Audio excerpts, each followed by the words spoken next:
Nous avons parcouru un long chemin à vous montrer et expliquer d'où vient la noblesse de cette voiture née et élevée à Modène.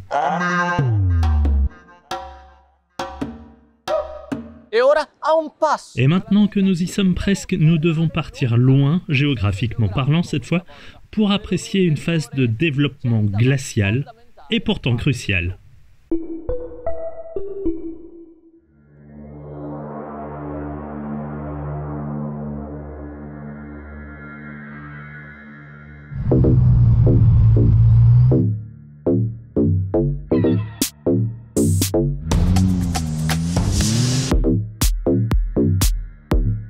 Asciutto o bagnato. Peu importe que la route soit sèche ou humide, glacée ou enneigée, la voiture est tout simplement phénoménale et nous en avons maintenant la preuve. J'espère vraiment que vous comprenez et partagez mon enthousiasme des plaines de Modène à Livigno, à une altitude d'environ 2000 mètres. Livigno est l'un des nombreux sites hivernaux, hormis les pays nordiques, où sont habituellement effectués les tests des prototypes de la Maserati MC20, comme celui que je conduis actuellement avec un sourire large comme mon visage, que vous ne pouvez qu'imaginer sous mon masque. C'est plus ou moins le même sourire que j'ai eu avant de monter à bord de la MC20, lorsque j'ai eu la chance de découvrir et d'explorer le circuit de Livigno dans un véhicule qui est parfait pour de telles conditions. Il exige de la traction, une plus grande garde au sol et un V8 italien qui produit naturellement une avalanche d'enthousiasme. De telles sensations sont générées par la MC20 malgré son design, entièrement revu mais qui conserve son efficacité de premier ordre. La répartition du poids est étonnante sur cette voiture qui doit impressionner sur la route mais surtout entre les vibreurs d'un circuit. Elle doit réaliser des chronos impressionnants. L'équilibre est si bon que dans de telles conditions, il devient un acteur prépondérant, plus encore que les pneus arrière de 305 mm qui, juste pour vous donner une idée, étaient vraiment parfaits lorsque j'ai roulé sur piste en profitant de leur adhérence. Mais dans de telles conditions, ils exigent un style de conduite différent. J'avais déjà pu apprécier les suspensions en roulant sur les vibreurs sur le circuit de Modène. Et bien ici aussi, elles se comportent merveilleusement bien en mode mid, qui a été jugé comme le plus approprié sur le circuit glacé. Ce mode est soutenu par le poids du moteur qui est placé là où il est le plus utile, en fonction de la puissance nécessaire, de l'accélération latérale, de l'angle de braquage et du mode sélectionné. Le différentiel électronique trouve toujours l'équilibre parfait. Il faut savoir qu'il est conçu pour supporter jusqu'à 4800 Newton ou plus. Ainsi, pour entrer en virage avec plus de précision, l'e-diff est activé. Il se désactive à la sortie d'un virage à plein régime afin de donner aux roues arrière la meilleure traction. Mais si je me trouve maintenant à haute altitude au volant de ce prototype MC20 aux couleurs vives et étonnantes, c'est grâce aux conditions spécifiques du circuit dans lesquelles les pilotes d'essai doivent trouver le réglage parfait du système électronique. L'un des éléments les plus délicats et les plus sophistiqués de toute super sportive. Mais pour les détails, ce n'est pas moi qui vous en parlerai le mieux. Si vous devez conduire dans des conditions extrêmes et que vous êtes en MC20, vous pouvez être sûr que Marcello Gallo est à la fois sur la piste, comme vous l'avez certainement vu lors d'un tour de démonstration modérément poussé, mais aussi en fin de session quand il faut collecter et analyser les données dans l'atelier en quantifiant l'intensité et le temps d'intervention de l'électronique pour un réglage optimal. L'action du contrôle de traction et du contrôle de stabilité ne doit être ni trop brutale ni trop douce. Si elle est trop douce, elle ne serait pas assez rapide et ne permettrait pas de contrôler le véhicule. En ce qui concerne la MC20, nous avons décidé d'associer à chaque mode de conduite des caractéristiques spécifiques, en particulier l'anti-patinage et l'ESP, dont la fonction est de travailler avec d'autres systèmes tels que la vectorisation du couple au freinage, le moteur, la transmission et les suspensions. Et voici une note personnelle. C'est très formateur de pouvoir participer à un projet comme celui-ci d'une manière aussi prolongée, notamment parce que de cette façon vous pouvez apprécier les changements et les améliorations appliquées au fur et à mesure. En comparant ce test avec celui que j'ai fait avec Landini il y a quelques mois, je remarque que la voiture a maintenant une barre anti-roulis avant avec une section plus basse qui la rend plus facile à manier, ou encore les ressorts arrière légèrement plus rigides. J'avoue que je passerai bien tout l'hiver avec la MC20, mais le temps est venu pour une autre phase de test, celle de l'altitude et du froid, car parcourir des milliers de kilomètres dans de telles conditions est fondamental si l'on veut peaufiner certains détails. On y va ? Que le nouveau test commence.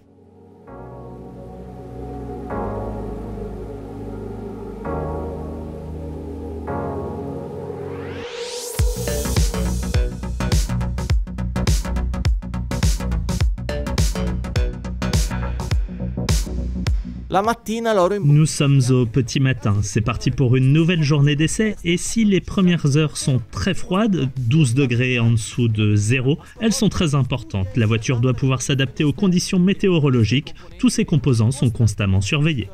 Lorsque nous avons démarré le moteur ce matin, nous avons eu un petit problème avec le calibrage de la transmission, car comme je vous l'ai dit hier, en fonction des températures et de l'altitude, la transmission a besoin d'un certain temps pour s'ajuster. Alors que s'est-il passé ce matin?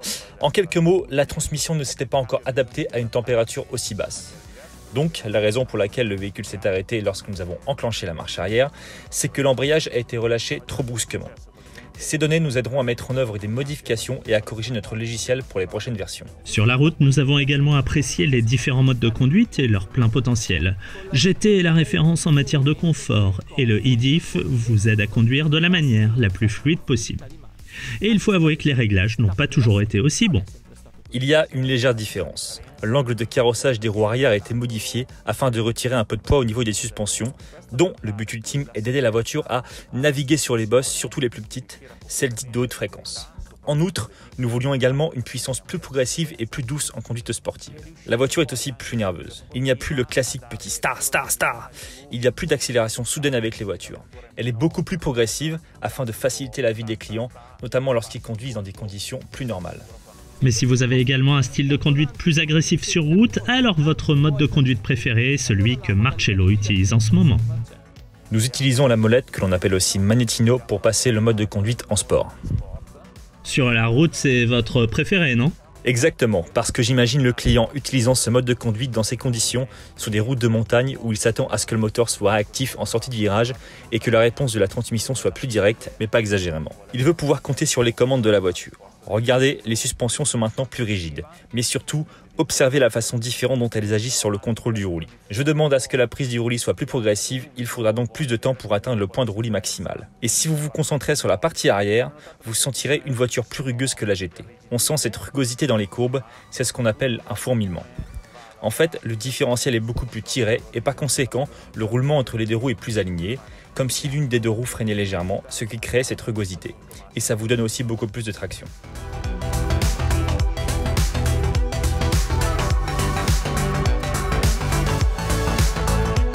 J'espère que vous avez apprécié notre voyage autant que moi, mais il est maintenant temps de jeter un regard plus attentif sur le résultat final de ce travail acharné, de cette détermination et de ce savoir-faire Made in Modena. Made in Modena.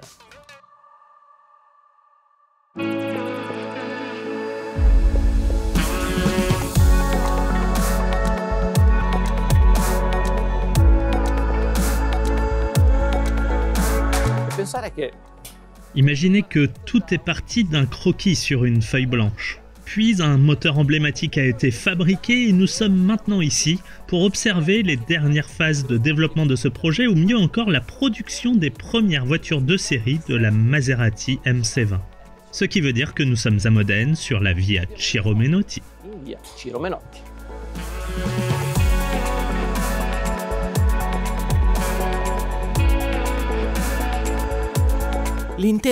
L'usine entière a été complètement réorganisée pour la production de la MC20. 7 nouvelles zones de carrosserie ont été créées et pas moins de 22 zones de montage sans compter la peinture et une ligne d'essai avec 8 zones de travail. L'investissement a été énorme, une innovation visible à la fois dans la structure mais surtout dans ce qui l'anime. Savoir-faire. Il ne s'agit pas ici d'un personnel dédié à une production classique, mais de véritables spécialistes capables de réaliser un produit de qualité supérieure à chaque poste de travail. Grâce à cette contribution, nous allons assister à la création de cette nouvelle supercar 100% made in Modène. Pour l'heure, la voiture est un coupé avec un moteur thermique. Sa version cabriolet et le moteur électrique sont encore à venir. Ok, soyons sérieux, je me lance dans une marche pour suivre la vie de la MC20, littéralement de son berceau de carbone jusqu'à la route. Comme nous l'avons déjà mentionné, la première zone de travail dans laquelle cette Maserati prend vie est la station de carrosserie, montrée et expliquée en détail par les techniciens. Ici, des pinces sont fixées à la carrosserie de 117 kg, les cadres en aluminium avant et arrière sont accrochés aux pinces, le toit de 27 kg est assemblé dans l'un des postes de travail suivants, juste avant le montage des portes et des ailes avant et arrière. L'observation de ce processus est particulièrement intéressante car il est en grande partie manuel. L'extrusion de cette colle sera fondamentale pour la stabilité structurelle de la carrosserie. Combien de temps de séchage après l'application de la colle? La colle sèche sur ce poste de travail car une fois cette colle structurelle appliquée, de nouvelles opérations de fixation seront effectuées mécaniquement, permettant à la voiture d'accéder à la zone de travail suivante. Chaque étape a un temps de traitement spécifique, également appelé takt time, un temps évolutif qui aidera la MC20 à atteindre l'objectif de production de 6 voitures par jour. L'augmentation de la cadence n'affectera pas la qualité de fabrication de haut niveau de la supercarro Trident, minutieusement vérifiée par la salle de métrologie qui contrôle quotidiennement des voitures finies, sélectionnées au hasard sur la ligne, mais aussi des sous-groupes, à savoir des composants de fournisseurs externes, pour vérifier que le degré d'assemblage initialement convenu reste invariable dans le temps, évitant ainsi les modifications de tolérance ou les changements de spécification des matériaux donnés. Puis, après 7 heures et 7 stations, enfin oui, 1 heure pour chaque station, la carrosserie est prête à être peinte.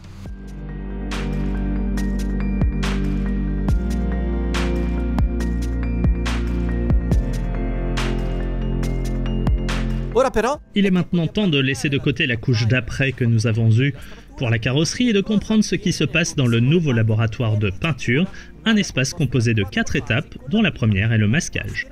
Bien sûr, l'étape du masquage est une phase très manuelle.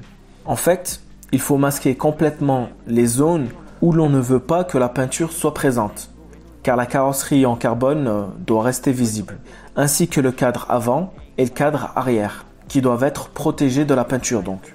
Cette activité est réalisée principalement de manière manuelle et nous permet de préserver la partie en carbone qui doit rester visible pour le client. Comme vous pouvez le voir, tous les détails, tels que les bouchons de réservoir, les rétroviseurs, les poignées, les ailes, les capteurs, sans oublier les pare-chocs bien sûr, sont prêts à être peints en même temps que la carrosserie de la voiture, donc dans les mêmes conditions afin de conserver tous les détails. Le masquage est également appliqué au toit, comme dans ce cas s'il s'agit d'un exemple avec un toit noir en option, donc déjà peint.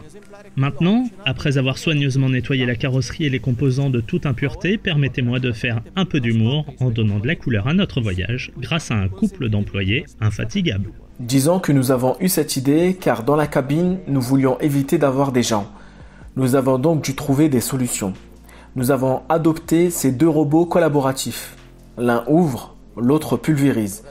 Mais nous ne pouvions pas agir sur les portes, car le robot ne peut pas atteindre l'autre côté, même si nous avons un plateau qui monte et descend. Nous avons donc dû trouver une autre solution. Nous avons installé des stabilus, comme des ailes de mouette, sous les portes, avec un système de contrôle du poids qui permet au robot d'ouvrir de façon autonome du même côté, de peindre et de refermer tout seul. Sinon, nous aurions été obligés de faire entrer un opérateur pour ouvrir et laisser travailler le robot, ce qui aurait été très compliqué. Quelle est la durée de ces phases? Nous sommes en train de réduire le temps, mais cela prend environ 15 minutes en moyenne.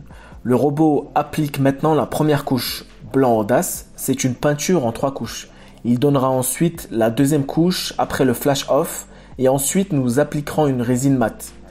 Les robots sont équipés de 2 pistolets. Cela nous a permis là aussi d'avoir une seule cabine. Avec le premier pistolet, on applique la base. Avec le deuxième pistolet, on applique la résine. Avec l'arrivée de la MC20, l'espace dans la cabine de peinture a été réinterprété de manière unique. En effet, il n'existe pas beaucoup d'autres exemples dans le monde où la carrosserie d'une voiture peut avancer pour entrer dans le four pour le flash-off de la première couche à 85 degrés, pour ensuite revenir et répéter le processus après la phase de refroidissement.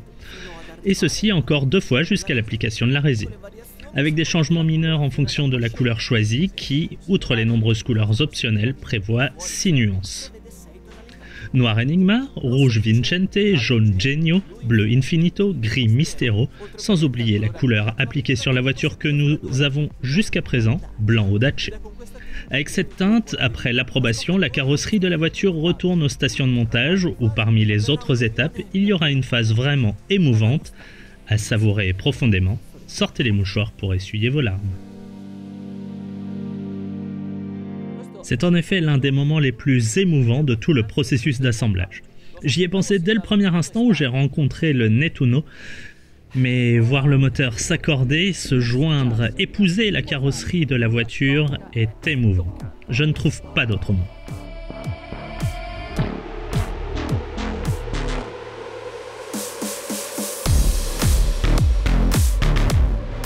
Pour les anciens modèles, nous avions l'habitude de faire ce qu'on appelle un mariage, c'est-à-dire que de bas en haut, nous intégrions le moteur au châssis de la voiture et à l'ensemble du système de transmission. Aujourd'hui, nous utilisons un autre processus. Le moteur est intégré par le haut dans la zone arrière en l'inclinant de 30 degrés. Dans cette phase, nous procédons lentement et nous l'insérons, puis nous le ramenons à l'étape finale en position horizontale. C'est donc quelque chose de nouveau, aucune autre voiture n'est assemblée de cette manière. Le takt-time définit le rythme. Bien que certaines étapes puissent être plus excitantes que d'autres, les MC20 que vous voyez sur la ligne se définissent dans leurs détails, montrant ainsi les choix faits par un client spécifique en termes de couleur et de personnalisation. Cela apparaît clairement à l'intérieur de la voiture et plus particulièrement dans la station dédiée à l'assemblage du tableau de bord et des sièges. Et si les composants tels que les ressorts, les amortisseurs ou les freins Brembo sont les mêmes pour tous les véhicules, tout comme le logo Maserati, le design des jantes peut refléter vos préférences, mais voici un conseil pour vous. Attendez les dernières stations, c'est là que la MC20 commencera à révéler sa juste perspective et surtout sa vraie personnalité. Si l'on pense qu'il y a quelques mètres à peine, les roues de la MC20, ici dans la chaîne de production, ont touché le sol pour la première fois en quittant le quai, on peut dire que le meilleur reste à venir, étant donné que dans les prochaines stations, nous entendrons le Nettuno chanter et que les premiers tests dynamiques commenceront bientôt.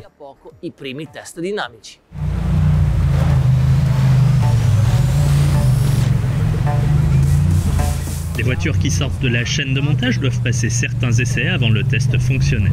Il s'agit d'un contrôle de qualité supplémentaire, mais aussi d'une vérification pertinente des systèmes de sécurité de la voiture à peine assemblée, avant de sortir et de pouvoir conduire dans la circulation de modèles. C'est ainsi par exemple que le montage est mis sous tension sur le banc vibratoire, qui sert également de réglage pour la suspension, qui ne sera calibrée qu'ensuite. La chaîne d'essai se poursuit avec des contrôles électriques et le banc à rouleau, où entre autres le fonctionnement de l'ABS est testé, ainsi que la transmission et le moteur. Et enfin le test de l'eau avant de profiter enfin des routes entre Montale Rangone, Castelvetro et Pugnanello.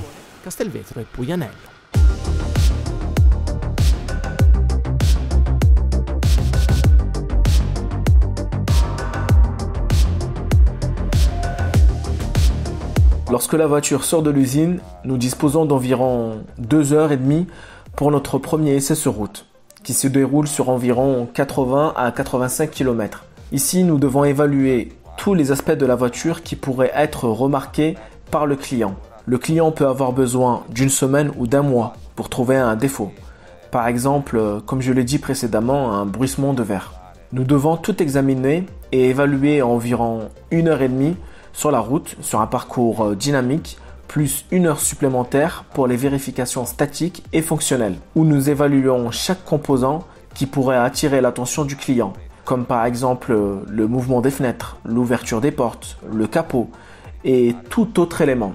Alors on vérifie vraiment tout. Vous allez comprendre comment chaque employé de Maserati se sent partie prenante du projet et, disons-le, personnellement attaché à son propre territoire, à cette toute nouvelle voiture de Modène et bien entendu au Trident. Écoutez Hélice, et puis si vous avez le courage, revenez me voir et dites-moi que tout ça n'est qu'une coïncidence. Vous savez, la Maserati MC20 a été présentée exactement le même jour où j'ai été embauché chez Maserati. J'ai été engagé le 9 septembre 1991, la MC20 a été dévoilée le 9 septembre 2020. Et il se trouve que c'est aussi la date de mon anniversaire. C'est le destin, vous êtes vraiment attaché à cette voiture. Enfin, la phase d'essai conduit la MC20 au département de finition où la voiture est placée sous le microscope des experts qui l'examinent de haut en bas sur toute sa longueur à la recherche du moindre défaut. Même le plus petit, qui ne serait même pas visible à l'œil d'un client attentif, est ici repéré et réparé, même si certaines peintures peuvent rendre les choses un peu plus difficiles. Disons qu'en 17 ans, j'ai vu toutes sortes de choses. Oui, il est certain que nous avons des couleurs et des nuances plus difficiles à réparer si on les compare à d'autres. Les couleurs pastel ou métalliques par exemple. Nous avons ici une voiture blanche avec une transparence mate qui est beaucoup plus difficile à traiter que tout le reste.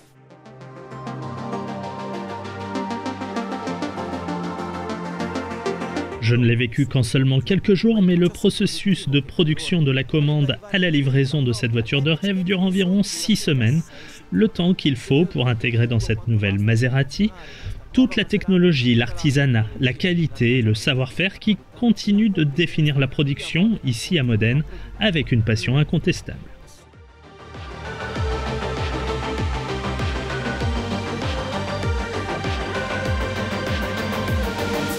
Notre voyage pour vous présenter le développement de la MC20 se termine ici.